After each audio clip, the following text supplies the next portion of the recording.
God bless T V کے لیے ایک خصوصی انٹرویو کے ساتھ آپ کا میزبان ظہور الحق آپ کی خدمت میں حاضر ہے۔ آج ہم ایک خصوصی انٹرویو لے کر آپ کے ساتھ حاضر ہوئے ہیں تاکہ اس خصوصی انٹرویو کے وسیلے سے ہم بہت کچھ جان پائیں، خاص طور پر اس شخصیت کے لیے جس شخصیت سے آج ہم بات چیت کرنے جا رہے ہیں۔ آج کی شخصیت کے لیے ہمارے ساتھ موجود ہیں مسٹر ایڈگر پیس۔ مسٹر ایڈگر پیس کو فیصل آباد شہر میں بہت سارے لوگ مسیحی خدمت کے حوالے سے جانتے ہیں، اور مسیحی خدمت کے لیے انہوں نے اپنی زندگی کا بیشتر حصہ اس کے لیے وقف کیا، اور اب تک وہ اس خدمت میں مصروف عمل ہے۔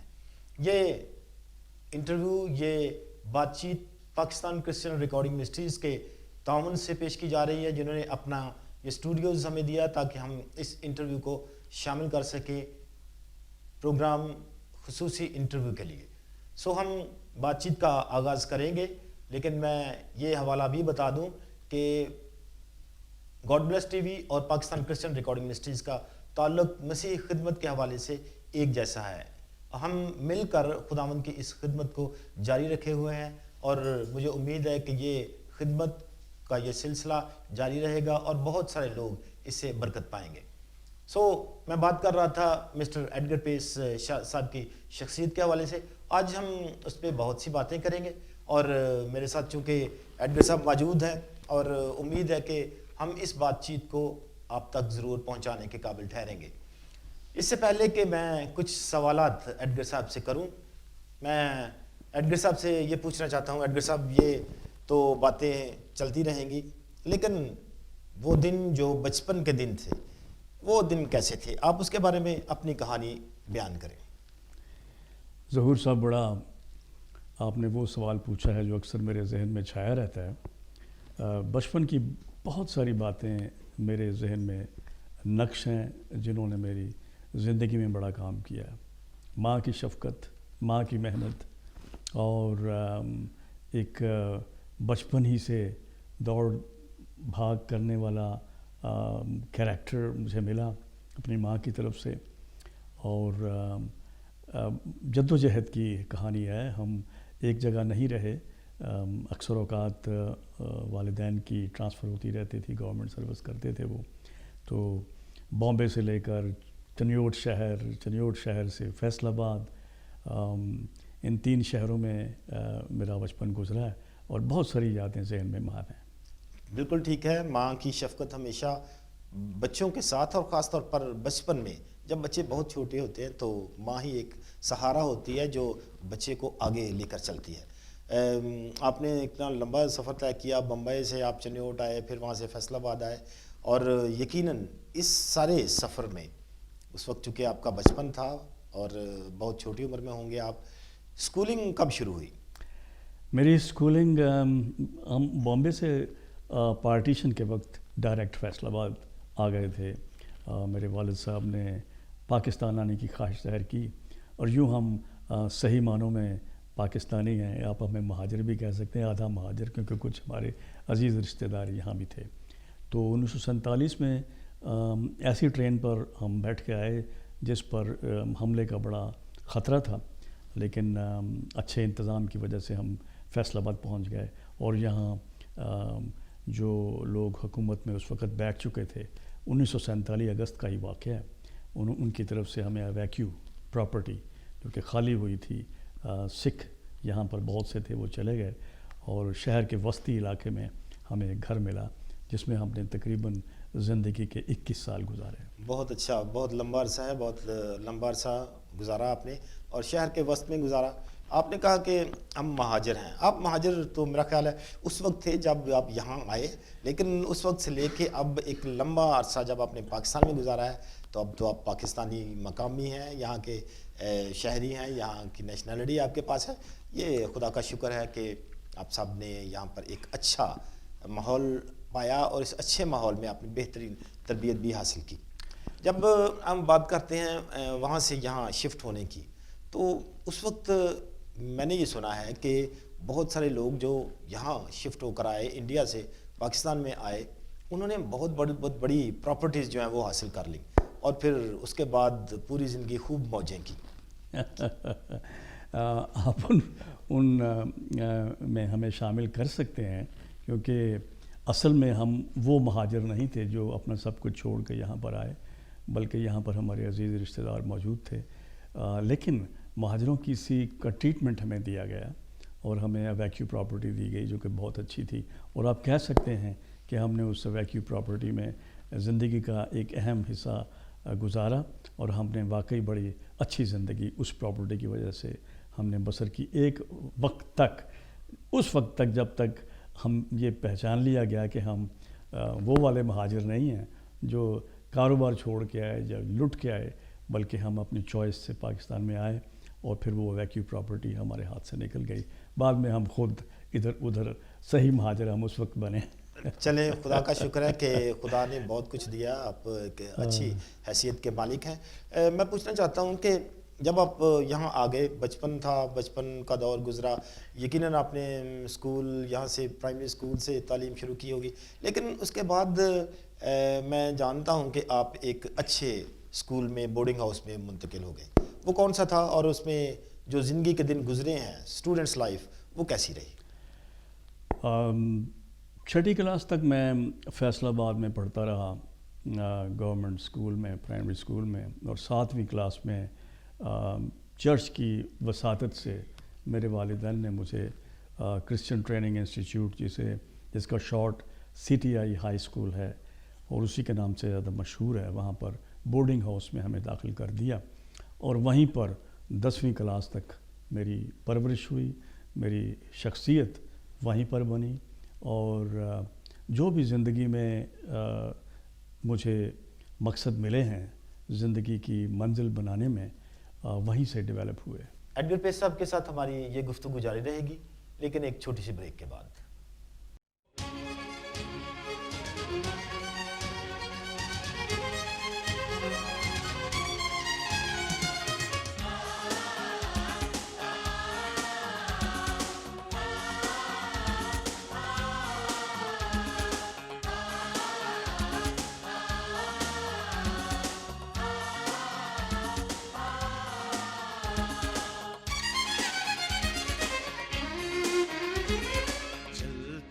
ہو تو چلو سب مل کر دنیا میں کچھ کام کریں، دنیا میں کچھ کام کریں، یسوع کا پیغام سنائیں، یسوع کا پیغام سنائیں، اس کے فیض کو عام کریں، اس کے فیض کو عام کریں. چلتے ہو تو چلو سب مل کر دنیا میں کچھ کام کریں.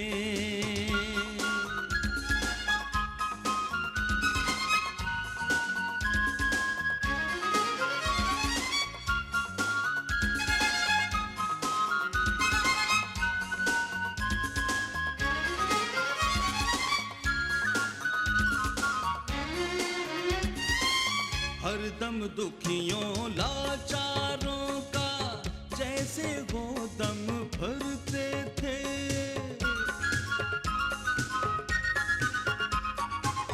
ہر دم دکھیوں لاچاروں کا جیسے وہ دم بھرتے تھے، چلتے پھرتے لوگوں سے وہ پیار کی باتیں کرتے تھے،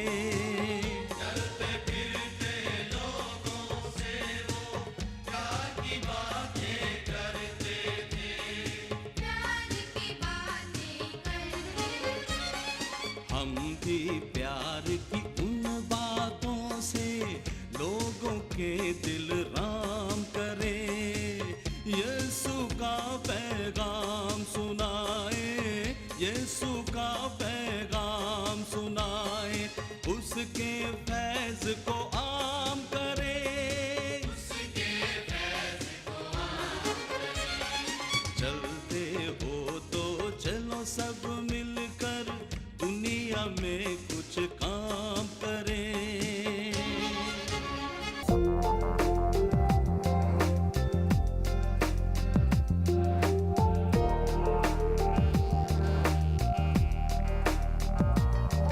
یہ بالکل سچ ہے کہ یہ ایک ایسا دور ہوتا ہے ہائی اسکول کا دور کہ اس میں انسان کچھ سوچنے کے قابل ٹھہرتا ہے کہ میں نے اب کیا کرنا ہے، میرا فیلڈ کیا رہے گا. تو یقیناً پھر آپ نے بھی یہ سوچا اور جیسے ہمیں بتایا کہ آپ کی شخصیت وہاں پر پروان چڑھی. اس کے بعد کالج کا دور شروع ہوا اور پھر میرا خیال ہے کہ آپ نے مستقبل کے بارے میں فیصلہ کیا ہوگا کہ میں اب کیا بنوں گا میری زندگی میں کون سا مقام حاصل کرنا چاہتا ہوں. وہ کیا تھا؟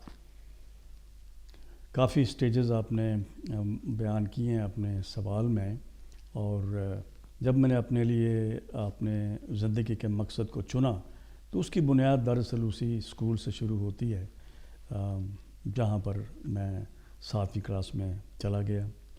مسیحی اسکول تھا، بورڈنگ ہاؤس تھا، اور اس کی ایک کمٹمنٹ تھی کہ طالب علموں کو آئندہ زندگی کے لیے اعلیٰ خدمت کے لیے تیار کریں، مسیحی خدمت کے لیے. وہیں سے یہ جذبہ بنا اور کافی سارے تجربے ہوئے. اس اساتذہ کی محبت، اساتذہ کی ٹریننگ اور ان کا انکریجمنٹ، وہ میرے اندر جو کچھ بھی تھا وہ انہوں نے پہچانا، اور اس میں انہوں نے مجھے ٹریننگ بھی دی جس کا فائدہ مجھے کالج میں، وہ بھی ایک مسیحی کالج تھا، گارڈن کالج، تاریخی کالج ہے جس میں مسیحی اساتذہ کی بے لوث خدمت ناقابل بیان ہے. اور انہوں نے وہاں مسیحی بچوں کو بے حد ان کی حوصلہ افزائی بھی کی، ٹریننگ بھی دی، ان کے فیوچر کو بنانے میں انہوں نے بڑی مدد کی. کافی سارے فیلڈ تھے جن میں مجھے کالج میں پریکٹیکل حیثیت سے حصہ لینے کا موقع ملا، جس میں کمپٹیشن تھے، لٹریری کمپٹیشن تھے. خدا نے اس میں بھی مجھے اچھے لیول پہ رکھا. سپورٹس کی ٹریننگ مجھے ملی جو میرے بعد میں بڑے کام آئی. اور پھر تعلیم میں اکثر سپورٹس مین تھوڑے سے پیچھے رہ جاتے ہیں، لیکن خدا نے بڑی مدد کی کہ وہاں سے گریجویشن کرنے کے بعد مجھے اسی کالج کے ہمارے سپورٹس ہیڈ کی مدد سے لاہور میں اسلامیہ کالج میں ماسٹرز کے لیے داخلہ ملا. آپ نے بات کی کالج کے دور کی، اسکول کے دور کی. بے شک اس وقت پڑھائی کی طرف دھیان ہوتا ہے، لیکن ہر طالب علم کی یہ خواہش ہوتی ہے کہ وہ کچھ کھیلے. آپ نے سپورٹس کا بھی ذکر کیا تھا، کون سے کھیل آپ کھیلتے تھے؟ ظہور صاحب، کھیل تو بچپن میں بڑے شوق سے ہر ایک کو پسند ہوتا ہے. جی ہاں. لیکن تربیت کے لحاظ سے اسکول کی تربیت جو تھی وہ ایک بہت ہی خصوصی تربیت تھی. وہاں پر داخل ہونے والے ہر بچے کو تقریباً 3 گھنٹے کھیل کے لیے روزانہ دیے جاتے تھے، اور ان 3 گھنٹے کی کھیلوں نے بچوں میں ایک جنون پیدا کر دیا ہوتا تھا. مجھ میں کچھ زیادہ شوق تھا آگے بڑھنے کا، کیونکہ میں جسمانی طور پر کمزور تھا، اس لیے کھیل کے ذریعے میں چھا جانا چاہتا تھا. تو میں نے باسکٹ بال کو سیکھا، کھیلا، اور ریسلنگ میں بھی برابر کے حصے لیے، اور استادوں کی شفقت اور دوستوں کی محنت سے مجھے اچھی ٹریننگ کھیلوں کی مل گئی، اور میں باسکٹ بال کا ایک اچھا کھلاڑی بن گیا. باسکٹ بال میں کوئی خاص پوزیشن پہ آپ کھیلتے تھے؟ باسکٹ بال میں فارورڈ کی حیثیت سے کھیلتا تھا. کالج میں مجھے باقاعدہ ٹیم کا رکن بنا لیا گیا. اور کوئی ایسی گیم یا کوئی ایسے میچز جو آپ کو یاد ہوں، اور خاص طور پر وہ کامیابیاں جو آپ کو یاد ہوں؟ جی ہاں، باسکٹ بال نے میری زندگی کو بنانے میں بڑا اہم کردار ادا کیا. کالج میں مجھے باقاعدہ رائٹ فارورڈ کے طور پر رکھا جاتا تھا، اور اکثر میرے شاٹ جو تھے فارورڈ کی حیثیت سے میرا سکور کافی ہو جاتا تھا. یوں مجھے ایک لازمی رکن کی حیثیت حاصل تھی کالج میں. جو مجھے اس کے ذریعے سے بہت فائدہ پہنچا وہ میرا جو کالج کا سپورٹس ڈائریکٹر تھا، میں ان کا نام بڑی عزت اور احترام کے ساتھ لینا چاہتا ہوں، یونس وہاب الدین صاحب. انہوں نے میرے ٹیلنٹ کو دیکھا اور مجھے بڑا استعمال کیا، اور میری کھیل میں اس ٹیم کا حصہ تھا جو بڑی قابل ٹیم تھی، بڑے محنتی کھلاڑی تھے، اور میں باقاعدہ فارورڈ تھا. اور ہمیں یونیورسٹی سلیکشن میں بھی، یونیورسٹی کی ٹیم کی سلیکشن میں بھی چن لیا گیا، سلیکٹ کر لیا گیا. بعد میں جو کریڈٹ یونس وہاب الدین جو ہمارے کوچ تھے ان کو یہ میں دینا چاہتا ہوں اپنی زندگی کو بنانے کا، کہ انہوں نے مجھے لاہور اسلامیہ کالج کے سپورٹس ڈائریکٹر کے نام ایک رکا دیا کہ آپ ایم اے وہاں جا کر کریں. تو جب میں نے انہیں رکھا دیا تو انہوں نے فوراً مجھے داخلہ دیا اور میں ان کا بڑا مشکور ہوں. ان کی یہ جو ایکسیپٹنس تھی، جو انہوں نے قبول کیا ان کی سفارش کو، اس کو باقاعدہ ایک جو انہوں نے قبول کیا. ویسے باسکٹ بال آپ کھیلتے تھے، کوئی میچ جیتا بھی، اور کس کس لیول تک آپ میچ کھیلنے گئے؟ ظہور صاحب اتنے میچ جیتے، تقریباً سبھی ٹورنامنٹ جو ہمارے ڈسٹرکٹ لیول پہ اور انٹر بورڈ لیول پہ اور یونیورسٹی لیول پہ، وہ تقریباً سبھی ٹیموں میں کھیلا جنہوں نے شیلڈز جیتی، جنہوں نے اینول ٹورنامنٹ جیتی. اور کالج میں بھی میں جو فوٹوگرافس ہیں ہماری ٹیم کے، ونرز ٹیم کے اور رنرز اپ بھی ہم رہے، تو وہ ابھی تک میں نے اپنے پاس رکھی ہوئی ہیں، مجھے بہت عزیز ہیں. سب سے بڑا کریڈٹ اسپورٹس نے جو مجھے دیا وہ باسکٹ بال کی بنا پر مجھے اسلامیہ کالج سول لائنس میں داخلہ ملا، لاہور میں ماسٹرز میں. وہاں 2 سال میں نے رہ کر اسٹڈی کی، ماسٹرز کیا. اور ساتھ ہی ساتھ جو وہاں کا کوچ تھا انہوں نے پذیرائی کی میرے تجربے کی، میری گیم کی، اور مجھے جب میں فائنل ایئر میں تھا تو مجھے ڈگری ٹیم کا کیپٹن بھی بنایا انہوں نے. اور میں بڑے بڑے کھلاڑی تھے اسلامیہ کالج کے، اور مجھے کیپٹن بنانا میرے لیے بہت بڑا اعزاز تھا. میں اپنے آپ کو اس قابل نہیں سمجھتا تھا، لیکن میں سمجھتا ہوں کہ یہ میرے سینئرز کی کو پذیرائی ملی، میرے خدا کی شفقت میرے ساتھ رہی، اور مجھے کانفیڈنس مل گیا کہ خدا قدر کرتا ہے ان لوگوں کی جو اپنے آپ کو کمٹ کرتے ہیں. جی بے شک یہی بات ہے، اور خدا ان کے ساتھ ہے جو اس پر توکل رکھتے ہیں، جو اس پر بھروسہ رکھتے ہیں. میں آپ کو بتانا چاہتا ہوں کہ وہاں پر بہت سے اسٹوڈنٹس تھے جو گورڈن کالج سے آئے ہوئے تھے، اسی کالج کے ذریعے سے انہوں نے یونیورسٹی میں ایڈمیشن لی، اور وہ مجھے وہاں دیکھ کے اور ان کو بھی خوشی ہوئی کہ گورڈن کالج کا یہ ایک طالب علم جو ہے وہ اب جب پرائز ڈسٹریبیوشن ہوتی تھی تو مجھے اسٹیج پہ جانا پڑتا تھا تو گورڈن کالج کی ہی تعریف ہوتی تھی. تو اس کپتانی نے مجھے بڑا فائدہ دیا. میرا انٹرویو امروز اخبار اس وقت ہوا کرتا تھا، اس میں چھپا، اور پوری لائف سکیچ اس میں میرا انٹرویو آیا. اس کے ساتھ ہی ساتھ جو یونیورسٹی کی فائنل تھا ہمارا، اس کے بارے میں national newspaper headline بھی آئی تھی جس میں میرے نام کو تھوڑا سا بگاڑ کے لکھا ہوا تھا. تو میرے لیے بہت کریڈٹ ہے کہ مجھے کالج لیول پہ بھی اپریشیٹ کیا گیا، اور میرے اندر کا کانفیڈنس بڑھا کہ خدا میری مدد کرتا ہے. اور پھر میں ایم اے کے بعد فیلڈ میں، پریکٹیکل فیلڈ میں آ گیا. ایڈگر پیس صاحب کے ساتھ ہماری یہ گفتگو جاری رہے گی، لیکن ایک چھوٹی سی بریک کے بعد.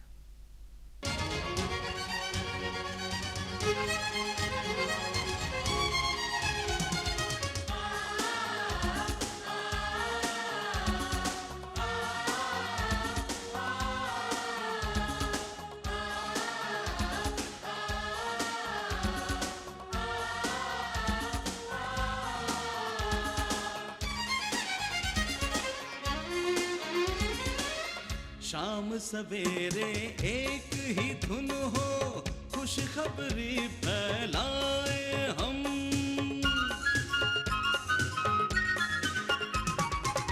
شام سویرے ایک ہی دھن ہو، خوشخبری پھیلائے ہم. بھولے بھٹکے لوگوں کو منزل کی راہ دکھائے ہم.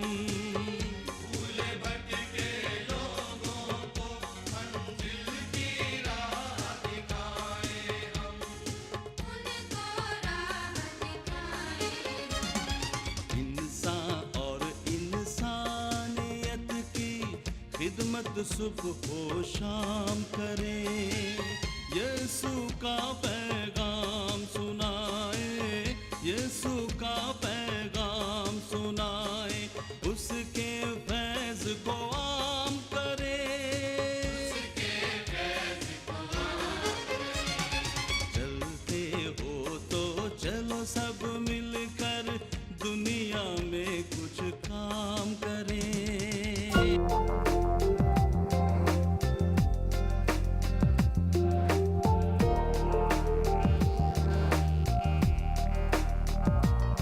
آپ نے سی ٹی آئی کا ذکر کیا، آپ نے گورڈن کالج کا ذکر کیا. یہ دونوں درسگاہیں ایسی درسگاہیں ہیں جن سے بہت ہی کامیاب لوگ ہو کر نکلے ہیں. آپ کے دور میں آپ کے ساتھی، آپ کے ساتھ کھیلنے والے، پڑھنے والے بہت سارے دوست ہوں گے. کیا ان میں سے کوئی یاد ہے جو آج آپ کی طرح ایک بڑے معیار پر پہنچے ہیں؟ جی ہاں، میرے ساتھ جو کھیلنے والے تھے، ایک دوست تو ایسے ہیں جنہوں نے میرے ساتھ باسکٹ بال کھیلی، ٹیم میں شامل تھے. اس کے بعد انہوں نے تعلیمی سرگرمیوں میں بھی بڑی ترقی کی. بالآخر وہ الیکٹرانکس میں پی ایچ ڈی کے بعد سائنٹسٹ بنے اور انہوں نے امریکہ میں ساری عمر پھر جاب کیا اور وہ بہت بڑا مشن لے کر پاکستان میں کام کر رہے ہیں. اس کے علاوہ اور تھے جو آرمی میں گئے، آرمی میں انہوں نے اعلیٰ عہدوں پر فائز ہوئے باسکٹ بال کی اسپورٹس بیسس کے اوپر. اور ایسے بھی ہیں جنہوں نے اسپورٹس میں بھی کامیابی حاصل کی اور آگے جا کر تعلیم میں بھی اپنا نام کمایا. یہ سب تعلیم حاصل کرنے کا ایک مقصد یہ ہوتا ہے کہ ہم ایک اچھی اور معیاری عملی زندگی کا آغاز کریں. تعلیم حاصل کرنے کے بعد آپ نے پھر عملی زندگی کس طرح شروع کی؟ ایم اے کرنے کے بعد فوراً مجھے گورنمنٹ جاب مل گیا. پاپولیشن پلاننگ نیا ڈپارٹمنٹ تھا اور محترم ہمارے فیلڈ مارشل محمد ایوب خان صاحب نے ایک نیا محکمہ شروع کیا یونائٹڈ نیشنز کے ایما پر، جسے فیملی پلاننگ اس وقت کہا جاتا تھا. آج کل وہ اس کا نام پاپولیشن پلاننگ ہے. انہوں نے یہ سوچا کہ ہم اعلیٰ تعلیم یافتہ لڑکے فیلڈ میں بھیجتے ہیں، دیہاتوں میں بھیجتے ہیں، جو جا کر لوگوں کو ٹریننگ دیں گے اور اپنی تعلیم کی بیسس پر بہتر طور پر حکومت کے اس پروجیکٹ کو بیان کر سکیں گے اور لوگوں کی تائید حاصل کر سکیں گے. اس وقت یونین کونسلز تھیں، ممبرز تھے، چیئرمین تھے اور دیہاتوں میں لیڈرز بنے ہوئے تھے. ایک بنیادی جمہوریت کا بہت خوبصورت ڈھانچہ تھا اس وقت وہاں پر. اور جب ہم سلیکٹ ہو کر وہاں پر گئے تو حکومت کی طرف سے انہیں پہلے سے ہی حکم نامے جاری ہو چکے تھے کہ فلاں شخص آپ کے پاس آئے گا اور وہ آپ کے علاقے میں آپ کے ساتھ یہ کام کرے گا. اور میں سمجھتا ہوں کہ جس طریقے سے وہ کام شروع ہوا ہے، انقلابی کام تھا اور بڑا ہی اچھا کام تھا. بے شک آئندہ آنے والے سالوں میں وہ معیار تو قائم نہیں ہو سکا، لیکن بڑی اچھی ابتدا ہوئی. پاپولیشن پلاننگ ڈپارٹمنٹ کی بہت اچھی ابتدا تھی. آپ نے فیملی پلاننگ میں ملازمت اختیار کی، وہاں پر کام کیا، پھر وہاں سے آپ نے اس کو چھوڑ دیا، کیوں؟ ظہور صاحب، یہ وجہ اس کی بیسیکلی تو یہ ہے کہ ایک ٹریننگ تھی جو اسکول میں حاصل کی، ایک رویا تھی جو مجھے بچپن ہی سے اپنے چرچ سے ملی، اپنے سنڈے اسکول چرچ میں، اسکول کے ابتدائی چرچ کی ٹیموں میں شامل ہونے سے، کہ ملک کی خدمت یا کوئی بھی کام جو ہے وہ اس کا معیار کیا ہونا چاہیے. یقینی طور پر اس کا معیار ہمیں دیا گیا. اس کو قائم رکھنے کے لیے ایک وقت ایسا آ گیا میری ملازمت میں کہ میں سوچتا تھا کہ میں اس معیار کو قائم نہیں رکھ پا رہا. تو اس وجہ سے میں نے یہ سوچا کہ مجھے ایک ایسی جگہ جانا چاہیے جہاں سچ مچ میں جو کچھ میں ہوں، جو کچھ میرے اندر خدا نے ڈال دیا ہے، جو میرا اپنا خیال ہے، وہ میں جا کے وہاں پر کر سکوں، جس کا کوئی فائدہ لوگوں کو پہنچے. وہ حکومت میں ایک سٹیج آ گئی تھی کہ ایسا نہیں لگ رہا تھا کہ کسی بھی کام سے کچھ لوگوں کی خدمت ہو پا رہی ہے. تو یوں خیال تھا کہ کچھ ایسا کام کروں جس سے کوئی کسی ادارے کو مدد ملے مجھ سے، یا میں کہیں خدا کے ان سکھائے ہوئے معیار کو قائم رکھ سکوں. کوشش تھی. یہ تو نہایت ہی اچھی بات ہے، خدا کی طرف سے آپ کے دل میں یہ بات آ گئی. اور یہ ڈپارٹمنٹ چھوڑ کر پھر کس ادارے میں آپ گئے؟ یوں ہوا، یہ سفر کچھ ایسے مختلف سٹیجز پہ بڑھتا رہا. ایسے ہی دور میں جب میں یہ سوچنا شروع کیا تو مجھے کچھ پلیٹ فارم ایسے ملے جس میں میرا تعلق جو زیادہ تر وہ کلام کی خدمت کے حوالے سے اور چرچ کی خدمت کے حوالے سے، ایسے چرچز کے پروجیکٹ میں رہ کر ملک اور عوام کی خدمت کے حوالے سے پیدا ہوئے کہ میں اپنے آپ کو بلڈ کرنا چاہتا تھا، تو میں نے زیادہ چرچ کی سرگرمیوں میں حصہ لینا شروع کیا۔ یہ خبر کسی طرح سے جس ادارے میں پھر میں نے کام کیا، ریڈیو منسٹری میں، ان تک پہنچ گئی، اور انہوں نے مجھے پیغام بھیجا کہ ہم آپ سے بات کرنا چاہتے ہیں۔ اچھا، تو اس طرح سے آپ ریڈیو منسٹری میں آ گئے؟ بالکل، انہوں نے مجھے بلایا اور مجھے آفر کی، اور میں نے یہی موقع سمجھا۔ میں نے کچھ سوچا بھی کچھ روز، اور میں نے اب میرے لیے چھٹکارا مشکل تھا، کیونکہ میں خود ہی چاہتا تھا کہ کسی ادارے میں جا کر اپنے خدمت کا کام بھی ساتھ ہو سکے۔ تو جب یہ بلاہٹ مجھے آئی تو میں نے 3 دن کے بعد سوچ بچار بلکہ دعا کر کے، اپنے آپ کو کمٹ کر کے، اپنے آپ کو تیار کر کے، میں نے ادارے کو اپنے آپ کو دے دیا کہ جی میں تیار ہوں، اور وہاں سے میں نکل آیا۔ اس کا مطلب ہے کہ آپ پاکستان کرسچن ریکارڈنگ منسٹریز میں آ گئے تاکہ وہاں پر خدمت کا یہ کام کریں۔ اس وقت ادارے کی خدمات کون کون سی تھی؟ کیا اہم کام تھے جو ادارہ کر رہا تھا؟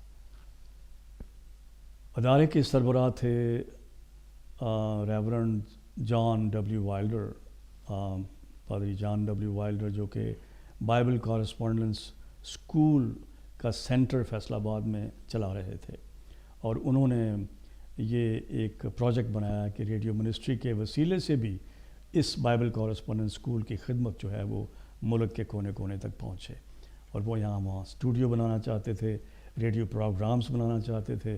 اور جب میری ان سے بات چیت ہوئی اور انہوں نے میرے کچھ تجربے کی بابت انہیں پتہ چلا کہ میں ادبی سرگرمیوں میں بھی کالج میں، اسکول میں حصہ لیتا رہا، اور میرا اچھا خاصا تجربہ اس میں تھا، تو ساتھ ہی ساتھ میری لگن اور میرے جذبے کو انہوں نے دیکھا، تو انہوں نے مجھے پھر آفر کیا کہ آپ میرے ساتھ کام کریں، ہم یہاں پر ریڈیو منسٹری قائم کرنا چاہتے ہیں، تو اس کو شروع کریں ہم اکٹھے مل کر اور اس کو چلائیں۔ تو میں نے پھر ان کو کہا جی میں آپ کے ساتھ ہوں۔ کچھ یاد ہے اس وقت ریڈیو پر کون کون سے پروگرام چلتے تھے؟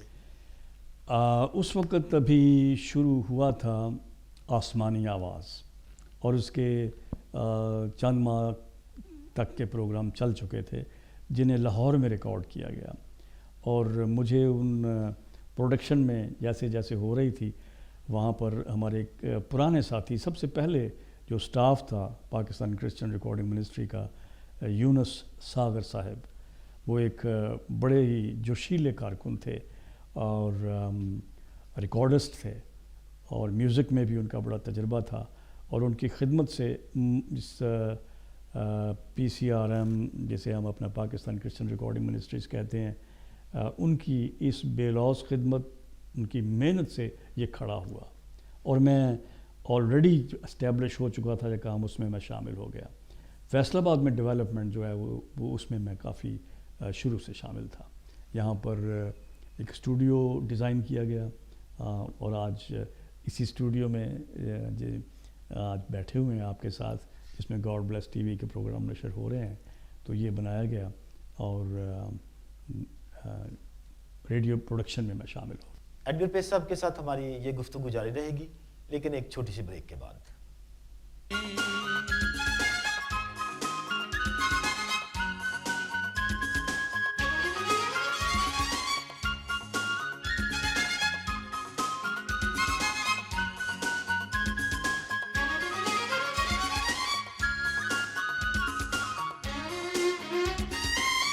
رہتی دنیا تک رہتا ہے تو بس ہے ایک اچھا نام،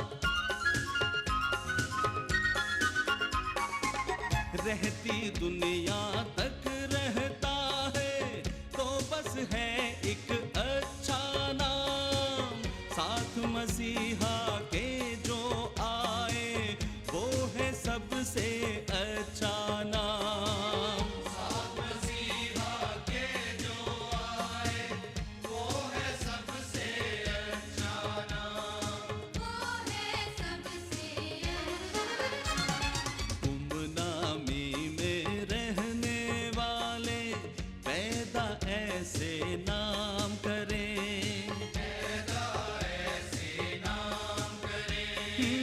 یسوع کا پیغام سنائے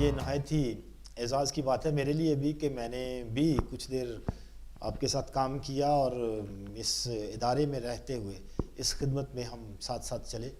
آپ نے ذکر کیا اس اسٹوڈیو کے بارے میں، آپ کی سپرویژن میں یہ بنا، یہ بلکہ یہ اگر میں یہ کہوں کہ یہ پوری بلڈنگ جو ہے یہ آپ کی سپرویژن میں بنی ہے تو یہ اس میں کوئی شک نہیں ہوگا، کیونکہ آپ نے کافی محنت کی اور اس بلڈنگ کو تعمیر کیا.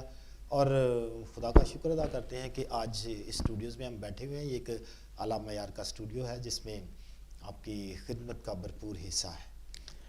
اس بلڈنگ کا کریڈٹ تو میں جان ڈبلیو وائلر کو دیتا ہوں، جنہوں نے اسے ڈیزائن کیا اور بالکل انہوں نے ڈسٹریبیوشن آف جابس کی اور مجھے ایک اہم کام دیا. لیکن ہم سب نے مل کر اس میں بڑی محنت کی ہے اور اس کے پیچھے انہیں کا ہاتھ تھا.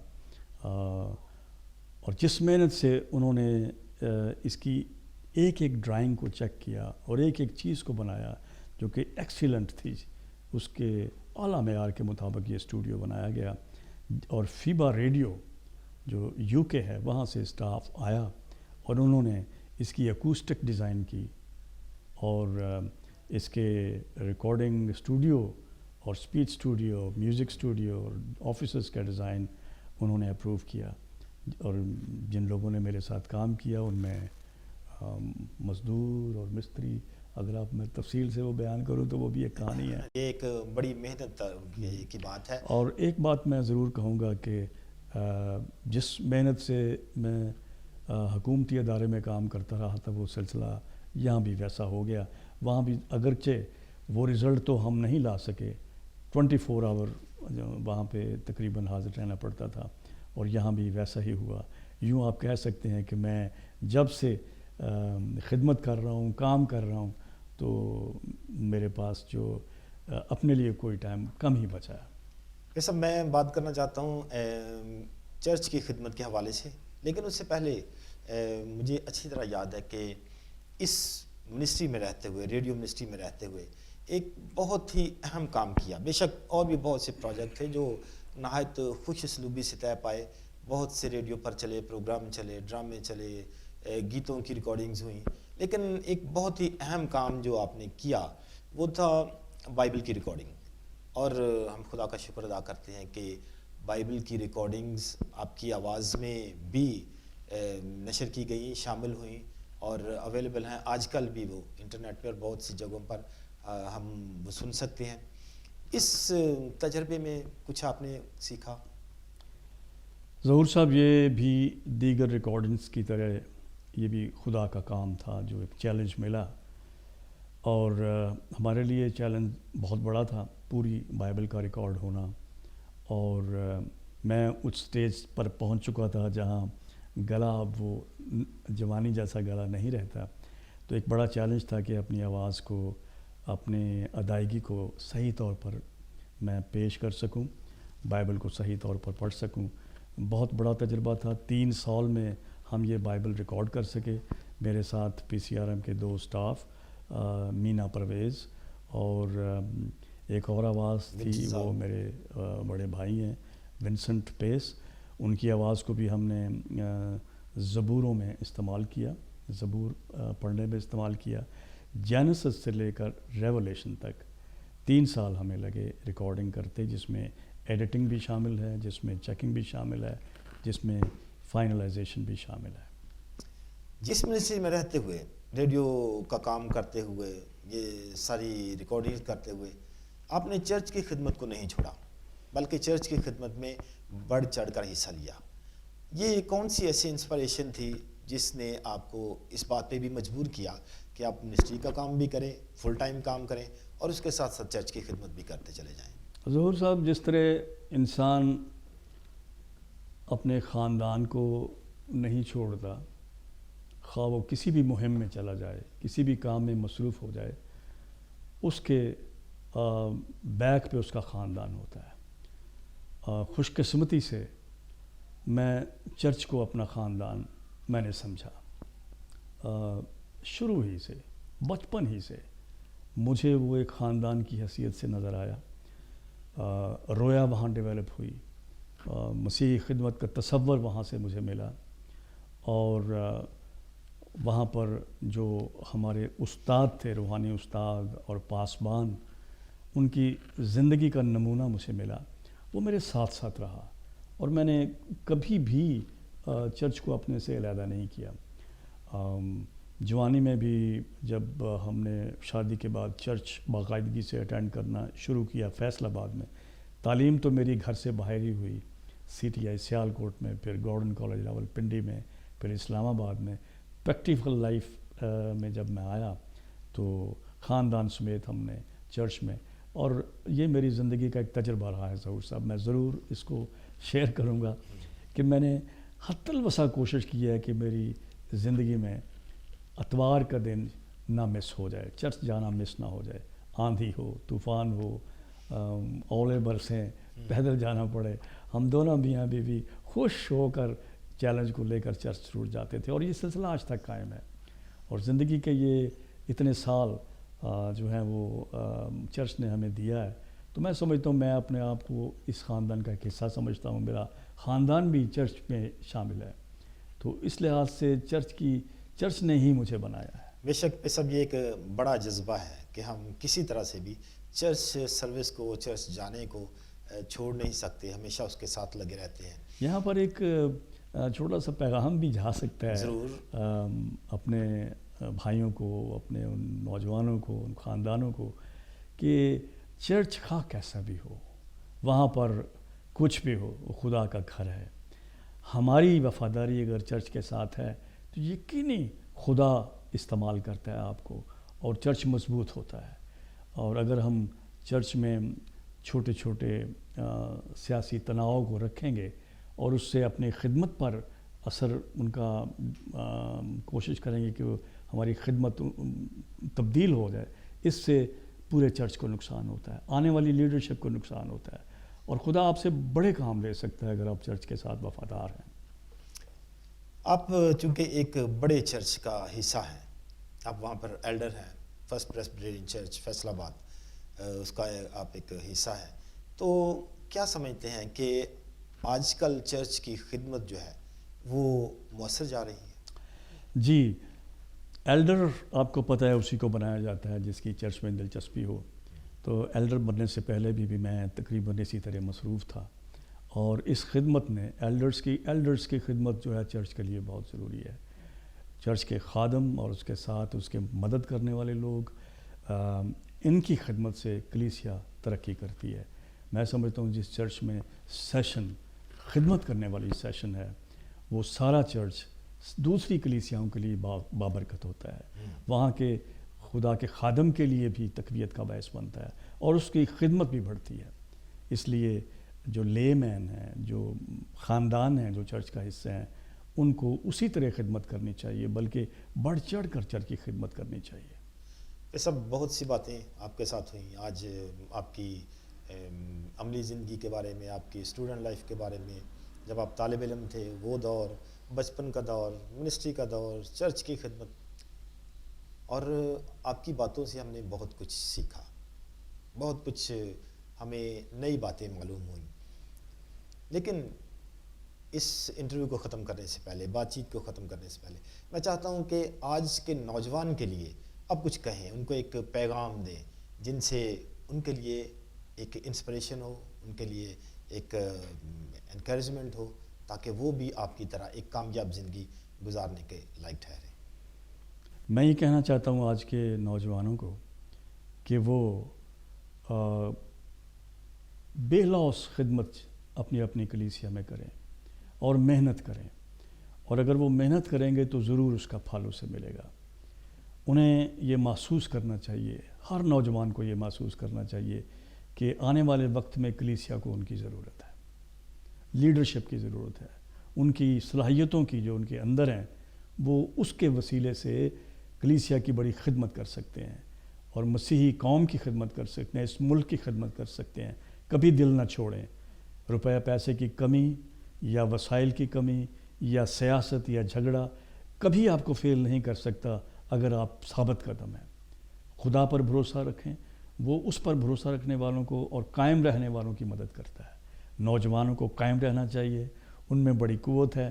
کلیسیا ان کو دیکھتی ہے کہ آئندہ آنے والی جو لیڈرشپ ہے وہ انہی نوجوانوں میں سے بنے گی. تو میں ان نوجوانوں کو یہ کہنا چاہتا ہوں کہ اپنا دل چھوٹا نہ کریں، بلکہ سختی میں بھی، اپنے سخت ماحول میں بھی اپنے عزم کو نہ جانے دیں. وہ اقبال کا شعر مجھے یہاں بھی یاد آتا ہے، تند یہ باد مخالف سے نہ گھبرائے کعب، یہ تو چلتی ہے تجھے اونچا اڑانے کے لیے. یاد رکھیں اس بات کو، یہی جذبہ ہمارا بھی ہونا چاہیے. یہ سب ریڈیو منسٹری میں آپ کی بہت بڑی خدمت ہے، بہت کنٹریبیوشن رہا ریڈیو منسٹری میں، لیکن اس کے ساتھ ساتھ آپ دوسرے اداروں کے ساتھ بھی منسلک رہے. میری مراد ہے کہ ایسے مسیحی ادارے جو مسیحی خدمت میں پیش ہیں، آپ ان کے ساتھ بھی منسلک رہے. تو ذرا ان کے بارے میں ہمیں بتائیں. ان کے دیگر اداروں میں ریڈیو منسٹری کے علاوہ دیگر ایسے ادارے بہت سارے ہیں جن میں مجھے خدمت کرنے کا موقع ملا، اور میں سمجھتا ہوں کہ ہم جو نہایت ہی مصروف لیڈرز ہیں اپنے اپنے اداروں میں، ہمیں دیگر اداروں میں بھی معاونت کرنی چاہیے. مجھے ایجوکیشن بورڈ، چرچ کے دیگر اداروں میں سے ایجوکیشن بورڈ سر فہرست ہے، جس میں مجھے as a board member coffee contribution کرنے کا موقع ملا، اور تقریباً 90 سے لے کر ابھی تک میں ان کے بورڈ میں کسی نہ کسی حیثیت سے ان کی خدمت کرتا ہوں ان کے بورڈ میں. اور پریسبیٹرین ایجوکیشن بورڈ کی اس خدمت سے پریسبیٹرین ایجوکیشن بورڈ کا یہ اسکول میں بڑی ترقی بھی ہوئی ہے، جس کے لیے میں خدا کا شکر ادا کرتا ہوں. دیگر نوجوانوں کی جماعت ہے پاکستان فیلوشپ آف ایونجیلیکل اسٹوڈنٹس، اس میں بطور لوکل کمیٹی چیئرمین اور بورڈ ممبر کی حیثیت سے. اوپن تھیولوجیکل سیمنریز میں بھی ایز اے بورڈ ممبر، اور ایف سی کالج میں ابھی حال ہی میں مجھے انوائٹ کیا گیا بطور بورڈ ممبر ان کے بورڈ پہ، ایف سی کالج یونیورسٹی میں. تو میں سمجھتا ہوں کہ جہاں ہم اتنے مصروف ہیں، بے شک ہمیں اپنے کام کا وقت دوسروں کو نہیں دینا چاہیے، لیکن ہمارے پاس پھر بھی بہت سارا وقت ہوتا ہے کہ ہم چرچ کے دیگر اداروں میں خدمت کریں، اور جس طرح چاہیں ان چرچز میں اپنا کنٹریبیوشن دیں، تاکہ ہم سب مل کر چرچ کی خدمت کر سکیں، اداروں کی خدمت کر سکیں، اور قوم کی ترقی کا سوچ سکیں. یہ ایک پیشن ہے جو ہر نوجوان میں ہونا چاہیے، اور ہماری پرائیورٹی جو ہے وہ چرچ ہے، چرچ کے ادارے ہیں، لوگوں کی خدمت ہے. وہ پیار جو مسیح نے ہمیں دیا ہے، وہ ایمان جو مسیح نے ہمیں دیا ہے، ہمیں اس خدمت کے وسیلے سے بانٹنا چاہیے، اور اپنی زندگی کے وسیلے سے خدا کے کلام کی منادی کرنی چاہیے. بہت شکریہ پیر صاحب، آپ نے نہایت ہی اچھی باتیں ہمارے ساتھ آج کی ہیں، اور خاص طور پر یہ آخری پیغام جو نوجوانوں کے نام آپ نے کیا، یہ نہایت ہی حوصلہ افزا ہے. اور مجھے امید ہے کہ اس طرح کی باتیں جب ہمارے لیڈرز اپنے لوگوں کے ساتھ، اپنے نوجوانوں کے ساتھ کرتے ہیں، تو وہ حوصلہ پاتے ہیں، اور پھر زندگی میں آگے بڑھنے کا انہیں ایک بہت بڑا موقع ملتا ہے. آج بھی مجھے امید ہے کہ ہماری یہ گفتگو ہمارے نوجوان دیکھنے والے، سننے والوں کے ساتھ اچھی رہی ہوگی. انہوں نے اس میں سے بہت کچھ سیکھا ہوگا، اور اپنے حوصلے کو وہ اور بلند کر پائیں گے. آپ کی تشریف آوری کا، آپ کی بات چیت کرنے کا بہت بہت شکریہ. گاڈ بلیس ٹی وی کے لیے آج جو کچھ باتیں آپ تک پہنچی ہیں، مجھے امید ہے کہ یہ باتیں ہمارے لیے نہایت ہی اچھی، حوصلہ افزا، آگے بڑھنے والی، اور ہمارے لیے ایک اچھا لیسن دینے والی باتیں تھیں. ایڈگر پیج صاحب کی شخصیت کے بارے میں آپ نے بہت کچھ جانا. اس طرح کی اور بہت سی ایسی شخصیات ہیں جن کی بات چیت، جن کا انٹرویو آپ تک پہنچتا رہے گا، اسی توسط سے گاڈ بلیس ٹی وی کے حوالے سے. آپ کی توجہ کے لیے آپ کا بہت بہت شکریہ.